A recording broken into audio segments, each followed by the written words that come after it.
Part 6. October 14. Dawn came at last, cold, clear, and very beautiful, and at 5:35 the barrage came to spoil it. I set off towards the batteries in the hope of picking the men up there, and found the pioneers. I gave them work to go on with, and turned to try and find my own fellows. The din from our own guns was terrific, and the German retaliation seemed unusually heavy. The hard, persistent rattle of machine gun fire in front seemed to indicate that we had stuck, and a lot of wounded seemed to be coming back. Some shells exploded very near me, and I dropped into a ditch. I was cold, hungry, and tired, and at that moment would have sold my soul to have been out of it all. Above me the sky was serenely blue and peaceful, but eastwards it was shot with balls of multicolored smoke, just as if an invisible artist were dabbing the splotches of color onto a blue canvas. Why, oh, why should I walk into that blazing inferno and die on a morning like this? These thoughts were actually on my mind when I saw Cooper coming down the road with the section. They thought I had been killed. I shall always remember standing there in the road and chewing ravenously at a hunk of bully, which I held in my muddy fingers. It was my first meal for 17 hours, and I never enjoyed one better. Then we went forward, and I began to get hold of myself again as the work engaged my attention. I shall never forget one sight. A big Highlander, with the lower part of his face blown off, walking down the railway with a prisoner in front of him, his right hand on the back of the German's neck, and his left hand holding his face together, with the blood pouring through his fingers. Men coming back say the Huns stuck hard at first, but are going well forward now. Today's program was roughly as follows. The Army Corps is to form bridgeheads across the River Lys for a defensive flank. One Royal Engineer Company takes all the divisional pontoons and stands by to bridge when the infantry get to the river. One section of this is to dash forward with Lewis guns and try to prevent destruction of existing bridges. The 2nd Company and 2 of our own sections are working on roads with special instructions to search for and destroy landmines. One of our remaining sections reporting on German dumps and generally gathering information, and the last section arranging temporary water supplies. We went forward very well during the morning, as there was practically no shell fire after the first 2 hours. The losses seemed to have been fairly heavy in forcing the first trenches, and there were a lot of bodies lying crumpled up among the German wire. All that we saw were the veriest youngsters, and they looked so out of place lying there dead in the green fields on this beautiful autumn morning. Shortly after noon we arrived at a large farm, and found ourselves mixed up with the front-line infantry who were held up. We lay behind a hedge and got a few shots into a feeble German counter-attack, and after this the line went forward again. We remained at the farm, and about 2 o'clock were heavily shelled by German field guns. Several machine gunners were hit, and the brigade commander, who had just arrived, had his leg blown off. For a few minutes the place was in chaos, but 2 18-pounders galloped up and silenced the Hun battery with their first few shots. After these years of trench warfare, it was wonderful to see field guns galloping into action and engaging the enemy over open sights. Beyond the farm the roads were in perfect condition, so we returned to the company and found them in tents on a hill about 3 miles behind. I thought at one time the men would have to carry me back. I had never felt so tired. Bad news awaited us. Cooper had been killed early in the morning, about half an hour after the attack started. Later in the day the sergeant major was wounded, and there were 11 casualties among the men. The passing of an old friend makes a big impression in a small mess, and we were very silent at night as we sat and smoked after supper. The town of Menin was burning fiercely, and many other places farther to the east. October 15. Buried Cooper fairly decently in some old sacking at a Belgian cemetery. No orders came through, and we had a day of welcome rest. October 16. Company moved forward at 10:30 a.m. to battle areas, and took over billets from a company of our left division.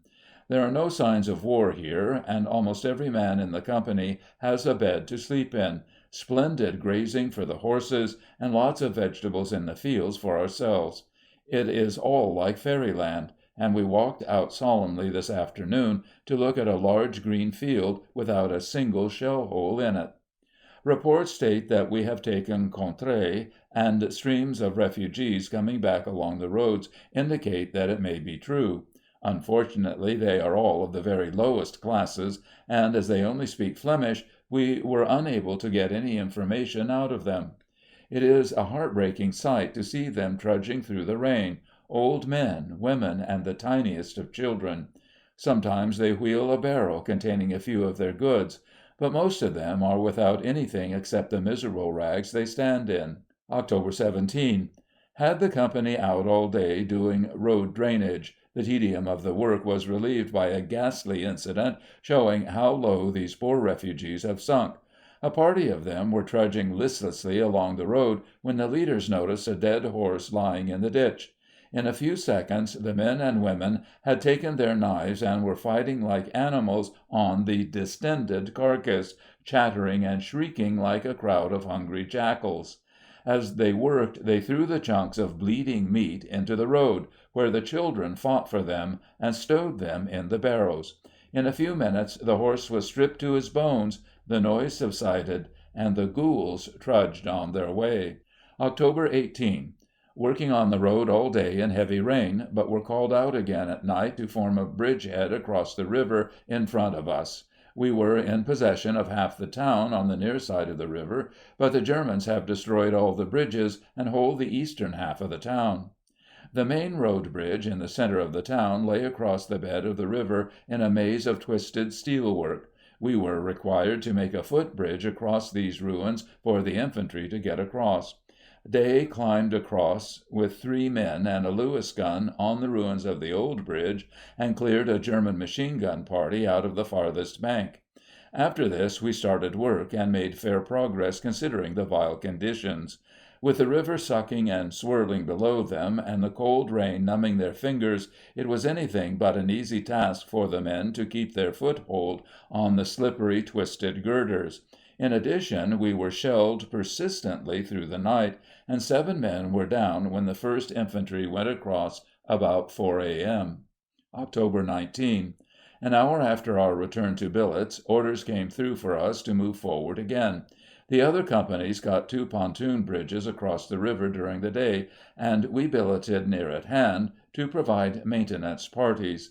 I was very tired and turned into bed early, looking forward to a long night's sleep. Just as I was dozing off, the orderly corporal came in with a message from the bridge patrol, asking me to go out, as numerous things were going wrong. There is no worse torture for a really tired man than to allow him to get into a warm, comfortable bed for a few minutes, and then turn him out into a stormy night. And I had been living all day on the strength of the night's sleep that I was going to get. Arrived at the bridges, I had no time for regrets. The river was rising, the traffic was absolutely continuous, and everything that could go wrong was doing so. However, we kept them going all night long, with the exception of a 20-minute stopping of one bridge, and day relieved me at 6 a.m. I was relieved in more senses than one, for 2 or 3 times during the night I felt things getting too much for me, things that I would have enjoyed 3 years ago. Wild, angry thoughts went running through my mind as we struggled with that creaking, groaning bridge, and nursed it through the weary hours. And worst of all, the bitter thought that so long as we succeeded, none of the sleeping millions at home would ever hear of the work we did. And thousands of men all over France were doing just the same, that the sons of Mary may overcome it, pleasantly sleeping and unaware. Why should I be alone there in the dark with that nerve-racking responsibility, and why should we splash in that freezing water, heaving anchors, tightening trestle chains, and bailing the leaky pontoons, and all unknown? These are bitter thoughts, but I am worn out. For months I have been living on my willpower, but my body and my nerves were exhausted a year ago. I find it cynically amusing to wonder what the idealistic, rugby-playing self of 1913 would think of this introspective, nerve-shattered crock. He would have sniffed and turned away, as the world will do when we return. October 20. Standing to all day under 1 hour's notice to move as the forward division are attacking the ridge which overlooks the Scheldt. In the evening we heard that the attack was held up and failed, and we are to try our luck tomorrow. At 9:30 p.m. I rode forward with No. 2 section, with orders to join the Fusiliers before dawn. It was abnormally dark, raining persistently, and I had the greatest difficulty in finding our way. Worst of all, I had to conquer an ever-growing feeling that I didn't care whether I found it or not. Even that little responsibility was too much for me. I wanted to be alone to cry. After 2 hours I fell into a coma, and then dismounted and walked to prevent myself giving away altogether. We found the brigade at 3 a.m., and I put the men into a barn for 2 hours' rest. I gave orders to be called at 5, and turned into an armchair in the farmhouse kitchen. For the first time since I came to France, my nerves gave way completely, and I was tormented with fears of the morrow. I had just been told that we were to go forward with the Fusiliers against the banks of a canal, and help them cross as well as we could. There would be machine gun fire and no cover. Those were the facts. We have done infinitely worse 1,000 times, and thought nothing of it. But I lay in that chair for 2 hours, actually shivering with fear and apprehension. My crazy mind wouldn't rest, and I saw myself killed in a dozen different ways as we rushed for the canal bank. At one time I had the wildest impulse to run away and hide until the attack was over. I knew that was impossible, and then I thought I would report sick and pretend to faint. I was ready to do anything except face machine gun fire again, once we got so close that I could see a German's face leering behind his gun, and the familiar death rattle was as loud as thunder in my ears. I sat and watched my hand shaking on the edge of the chair, and had no more control over it than if it had belonged to someone else. Somehow I pulled together when the orderly corporal came, paraded the section, mechanically inspected the tools, and then marched off. In 10 minutes I was myself again, and at 6:30 we reached the Fusiliers. At 7 the advance commenced in drizzling rain, and we moved forward over the sodden fields. October 21. It was very misty at first, and the whole affair reminded me of a Laffin's Plain manoeuvre, the scattered groups of men working steadily forward over the open fields, and occasionally a nervous civilian would take a peep at us from a farmhouse window. There was no sign of war, except perhaps an unnatural stillness which seemed to hang over the countryside like a mist. It gave one an uncanny feeling, this blundering forward in the mist across an unknown country, the only certainty that death was in front, and that we must walk on until he declared himself. By 11 we were within 1,000 yards of the canal, and could dimly see the general line of the banks in front of us. Here, at least, we knew that there would be resistance, but as yet there came no sound from the rising ground in front. The ground between us and the canal was very open, so we rested some minutes behind the last thick hedges, and took the opportunity of reorganizing the units. Then we went forward again, a long straggling line of crouching figures, who cursed and panted as they toiled over the swampy ground. At last the storm broke, heavy machine gun fire, but at rather long range. The line flopped down into the mud, and groups of men began to work forward in short rushes to a ditch in front of which seemed to offer cover. We reached this with very few casualties, but the fire was too hot for further progress. Sniping continued all day, and in places we pushed 200 or 300 yards nearer to the canal. No. 2 section took refuge in a farmhouse and awaited developments. After dusk I crawled forward with Jennings of the Fusiliers, and got through on to the canal towpath. There were a lot of Huns round the canal, and their outposts were fully 300 yards on our side of it. After some difficulty we got within about 50 yards of the bridge, and I noticed that the Huns could still crawl across, although it was badly damaged. Allowing for further demolitions, I didn't think we should have much trouble in getting a footbridge across the ruins. We were nearly caught once, and lay between the water and the towpath, while a party of about 10 Huns walked along the path not 10 feet away. Got back safely in the small hours and had a short rest in soaking clothes on the farmhouse floor. I am too exhausted to feel tired. October 22. Apparently some of our people have got across the canal farther to the north, and at 9 a.m. the attack was resumed on that side with a view to forcing the Huns out of their position. Our orders were to cooperate by means of a demonstration against the canal, but the machine gun fire was too heavy, and we could do nothing except waste a lot of ammunition. I only remember seeing a German once during the whole day, and yet the slightest exposure on our part was answered by an immediate burst of fire. They stuck it very well, because the fighting on their right flank was very heavy, and they would all have been taken if we had got through. For several hours during the morning the rifle and machine gun fire on our left was very heavy, and the 18-pounders were continuously in action. Towards noon a battery of 68-pounders came into action, and also some howitzers. Several fires broke out in the houses, but the shells had no effect on the concealed gunners in the canal banks, and we waited in vain for the blue rocket that was to signal us forward. About 2 o'clock an intelligence officer came round, and we learnt that the Germans stuck very hard this morning. We made practically no progress as a result of the battle, and our losses have been heavy. At 4:30 the attack on our left was resumed, and the Queens made a very gallant advance, which brought them down almost as far as our left flank on the canal.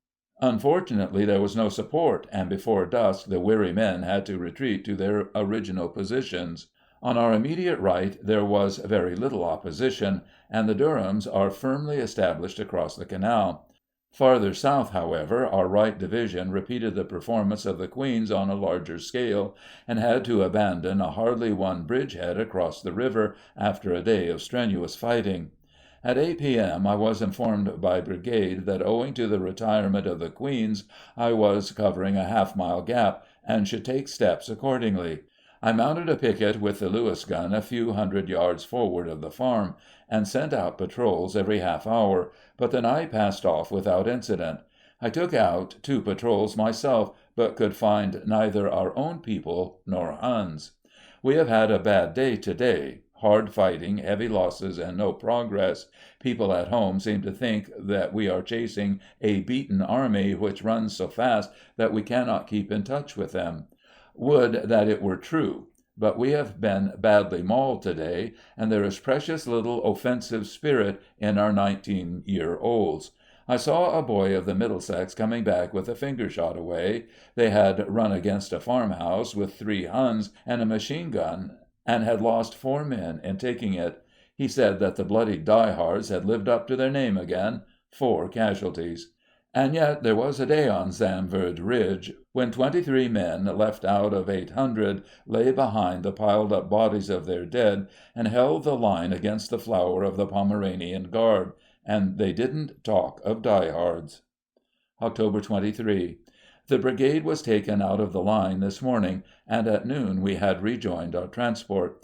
We were under orders to move almost at once, and dragged ourselves wearily on to the road, the men singing a doleful dirge, "I'm sure we can't stick it no longer." For the sake of example, I hobbled too, but would have sold my soul to get on Rosie's back. To kill the temptation, I loaded 4 men's packs across her. After dark we came across a battery of field guns, standing to, with their trails half across the road. By skillful driving, and occasionally taking a wheel over the trails, we got the limbers and the tool carts past, but it was too much for the last pontoon. Her off hind wheel hit a trail, and the wheel horses slipped on the pavé, and the whole contraption slithered sideways into the ditch. I wanted to cry, but fortunately found the necessary relief in telling the gunners what I thought of them. It took us almost an hour to get the wagon clear, and it was midnight before the men were into billets. There was a pile of straw for me in front of a roaring fire in the farmhouse kitchen. I collapsed onto this, too exhausted even to loosen my boots or my tunic collar. October 24. Let there be no mistake, last night was the happiest night of my life, and getting up at 6 o'clock this morning was the most wonderful thing that I have ever done. I looked into a mirror and realized with amusement why the old farmer was so terrified when I staggered in last night. The scar under my left eye is still prominent, my clothes were sodden, and even my tousled hair was matted with mud. With the exception of my tunic, all my uniform is standard Tommy outfit, and I wore a 5 days' growth of beard. Surely a more unkempt-looking brigand never masqueraded as a British officer. I looked at my great murderous maulers and wondered idly how they had evolved from the sensitive manicured fingers that used to pen theses on colloidal fuel and the theory of heat distribution on cylinder walls, and I found the comparison good. No orders came through for us during the day, but we heard that another early morning attack on the canal had failed. All honor to those Hun machine gunners. After a day of strenuous cleaning, the company paraded in the afternoon and looked ready once more for anything that hell could offer. I counted the faces that I could remember from the beginning, but there were very few left, and myself the only officer. It struck me, too, that the very men left were the ones who had run the greatest risks, hard-bitten devils like the Stevens, who had been in the thick of every mess the company had struck. Perhaps it is true that where there is no fear, there is no danger. October 25. Spent another quiet day, but was rushed into the war again at very short notice in the evening. Out all night with 2 sections assisting forward company to put a trestle bridge across the canal lower down. There was an enormous German timber dump close at hand, and although most of the yard was burning fiercely, we saved enough material to make an excellent job of the bridge. The German engineers are very thorough in their demolitions, and having made a perfect ruin of miles of this canal, apparently their explosive charges are much more liberal than we use ourselves. Returned to the company in a drizzling dawn, but were cheered to note droves of prisoners along the road, and hear that we have gone forward again. October 26. At 4:30 received orders to move company to billets in a farm far behind us and near to Courtrai, obviously to undergo a fattening process for further slaughter. After our arrival in the evening I had another of my black fits for no reason whatever. They occur more frequently now, and I must surely break up soon. The sober truth is that I am about as much use here now as my grandmother would be. But even if I am a wreck, it is sweet to feel that I have wanted 10 times more smashing than any of the others. I have given the Fates a run for their money, and I believe I blew them once or twice. October 27. I have been in the saddle all day and feel like a king to-night. Silence and peace over the whole quiet countryside, and as I rode home in the twilight, a touch of frost in the air to catch the horse's breath and make my blood tingle. Oh, it was good to be alive, to feel the power of the horse beneath me, to feel the strength returning to my own shattered body, and above all to think of cheerful firesides down there among the trees, where the wood smoke mingled with the gathering mists. It was that sweet mood when pleasant thoughts bring sad thoughts to the mind. I saw an English village with a quaint old Norman church, and there, too, the mists were gathering in the meadows round about. October 28. Now we know why we are here, to train, practice, and rehearse for the crossing of the Scheldt. All the corps engineers met in conference in the town, and spent the day designing and testing various types of footbridge. The men had the pontoons out, and the officers spent the day in polishing up their drill. I saw where we crossed the first time in the driving rain, with the machine guns hammering in the houses in front of us, and I saw the spot where I nursed the first pontoon bridge through an interminable night. But how different now!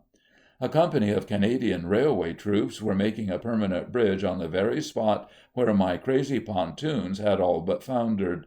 A broad-gauge loco was hauling ballast up to the very edge of the river, and a steam pile-driver hissed and chattered over the trestles. After all, our pontoons had played their part, and it was comforting to see how our feeble vanguard efforts were followed up. Returned to the farm, I was delighted to hear that the recommendations for military medals had passed through. My own D.S.O. has dwindled into another mention in dispatches. October 29. More conferences and bridge building. I have been asked to reconnoiter the existing bridges over the river, and the Huns are half a mile on this side of them. Spent several hours studying maps and aeroplane photos, and discussing ways and means. October 30. More conferences and training. Completed my plans, and decided to take Stevens out with me on the night of the 31st. October 31. At 2:30 p.m. I lay down quite peacefully, intending to sleep until dusk, when I could set out on my venture. I was looking forward to it, and felt perfectly confident. Just as I was dozing off, the orderly corporal came in, bringing of all things a warrant for me to go on leave to-morrow. Instantly the whole affair changed, and I was seized with a blue, shivering funk. In 6 hours I was due to go through the German lines, and there, lying on the table, was a bit of paper waiting to take me to England in the morning. It was the cruelest stroke of all, for I felt certain that I should never return. I went back to my bunk and sweated and shivered with fear. My mind and my body seemed to be completely separated from each other, and I found it quite impossible to stop the quaking of my limbs. I saw death in 1,000 forms, just as on the night before the attack at Courtrai. Sleep was impossible, so I got up at last and wrote these lines with a trembling hand. The others are chipping me about my last will and testament, and there is the usual fatuous talk of medals. Day says that if I come back they will roll all my previous non-fructifying recommendations into one, and make it a real Victoria Cross at last. Oh, God, if they only knew, and they look to me as a sort of Bayard, written at Calais, waiting for leave boat. After leaving the mess and that infernal warrant, I calmed down somewhat, and was able to get my mind on to the work ahead. My old campaigning instinct began to return, and I became once more a scout, clear-headed and fearless. It was a grand night for my work, miserable and stormy, with rain and hail blowing in the gusty wind. Arrived in the outposts, it dawned on me that Stevens would be quite useless, and I couldn't remember why I had ever decided to take him. If things went all right, he could do nothing, and if they found us it would be 2 corpses instead of 1. He pleaded to come with me, and I had to hurt his feelings to get rid of him. I got all the information I could from the outpost officers, said good-bye to them, and went forward towards the river. It was then about half a mile in front of me, and separated from our posts by a belt of marsh and flooded fields. This belt was traversed by 2 roads with a small bridge in each, where they crossed a stream running parallel to the main river. I had to investigate these 2 roads and bridges, and the main bridge where the 2 roads joined across the river. It was my plan to work up one road, look at the river and the main bridge, and then return down the other road. There was practically no cover on the road, but the night was dark, and I felt fairly safe along the water's edge. I calculated that I had gone 200 yards, and then I waited, as I was a little nervous at having heard nothing, and felt certain that there would be posts along the road. After 5 minutes I heard the tapping of a mallet on stakes, and knew that they were wiring some 200 yards down the road. Still I waited, but I had no clear notion why. I assumed, of course, that there were protective troops on this side of the wiring party, but it was instinct rather than reason which made me halt. I was just preparing to go forward again when 2 men rose out of the road not 15 yards away, walked a few paces up and down the road, and then appeared to lie down again. I had all but walked on to their rifles, and my heart thumped crazily. There was nothing for it but to take to the water and the marsh.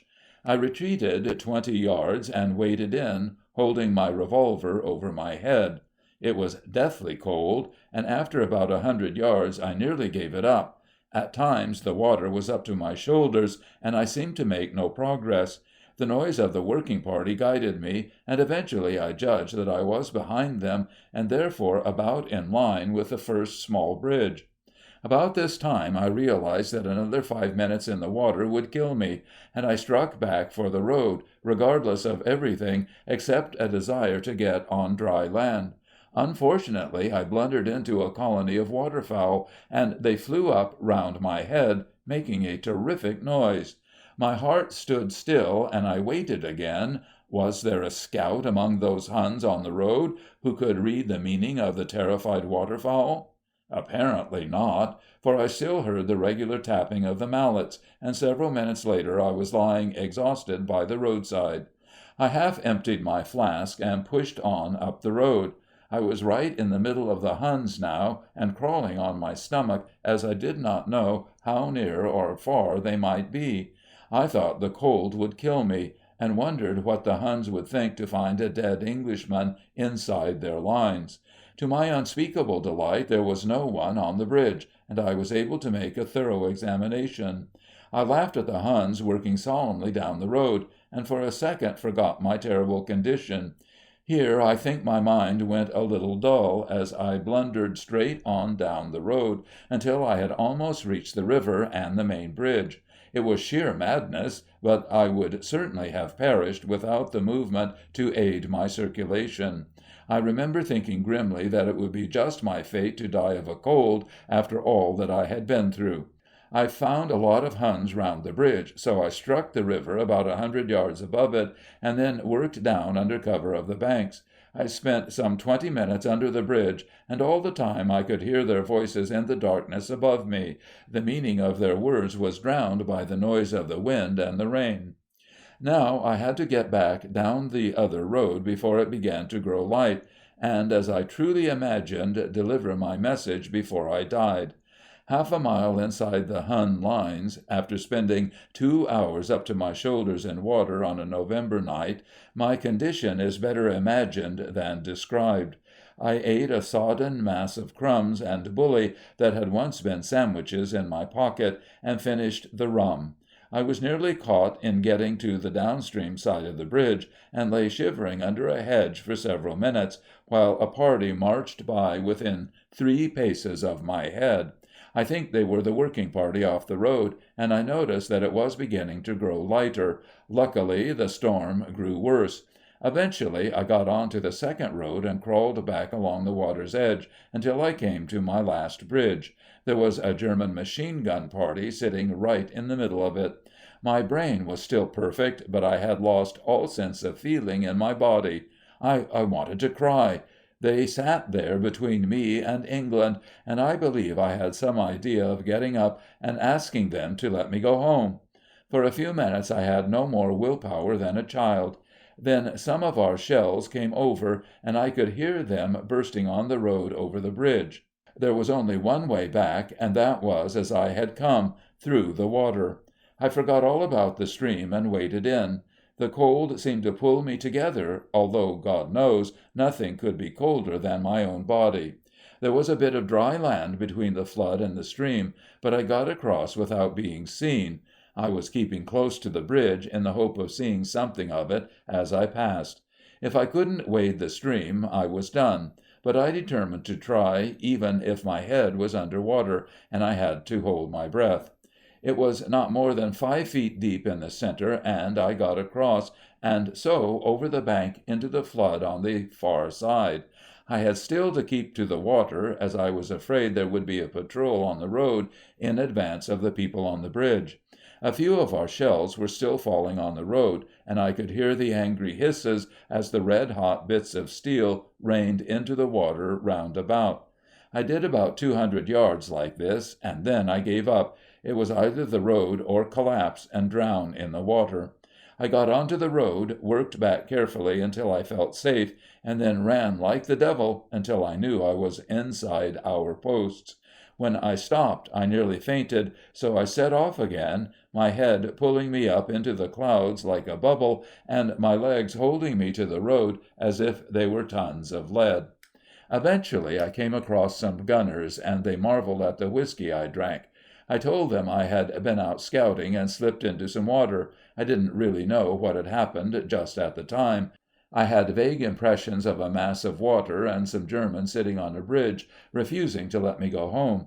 Then I fell asleep, just sat down bang on the mess floor, and collapsed. They woke me after a couple of hours, lent me a horse, and directed me to the company. Tomorrow I shall be in England. November 9. In the paper this morning there is a brief announcement that the Second Army is across the Scheldt. I was proud to see it and felt amply rewarded for my terrible night in the water. It has left no apparent after effects, so there must have been more resistance left in my old carcass than I gave myself credit for. November 11. It is over. These last few days I have hardly dared to hope for it, and now that it has come I can hardly realize exactly what it means. The thought of going back to it was killing me, and I have been suffering from the most ghastly nightmare dreams. Sometimes I am stuck in the wire, unable to duck, with bullets whistling past my head. Another time I'm trying to run through knee-deep mud, with the shell bursts slowly overtaking me. I haven't slept peacefully since my return, but think it will be better now. I went out to see the celebrations tonight, and had only one regret, that my revolver was left in Flanders. For of these, how many know, or how many knowing care, of the things that bought them this in the mud fields over there? It is most emphatically over, and will forthwith be forgotten. Stockholm, Sweden, 30th of August, 1920. It is late at night, and I am lying on the silken cushions of a private yacht. My host's daughter, a beautiful blue-eyed girl, is reclining by my side, her hand on my shoulder. All around us the harbor lights are twinkling merrily, and the warm breath of the idle breeze carries the sound of pleasant music from the gardens in the town. The little waves whisper and sigh seductively under the stem of the ship, and overhead the soft, lascivious stars leer from the velvet skies. I recall a similar night at Colwyn in 1914, and I wonder if these people, too, will fail to read the writing on the wall. We are living once more in the days of pomp and circumstance. Each morning I see their guards march to the royal palace with brazen music and all the childish pageantry of war. Each afternoon I see their sartorially perfect officers parade the Strandwagen before the gay-gowned beauties of the cafés. Is there no one with the courage to tell them that war is not like this, that there will come a day without music, when there are no bright colors and no admiring eyes, but when the lice are in their hair and the scabs are on their tongue? Surely our years of sacrifice were vain if the most highly educated people in Europe remain in ignorance of the real nature of war, and are open scoffers at the League of Nations. They believe that England is the biggest brigand in the world, and look upon Germany as the home of all progress, valiantly defending herself against a league of jealous enemies.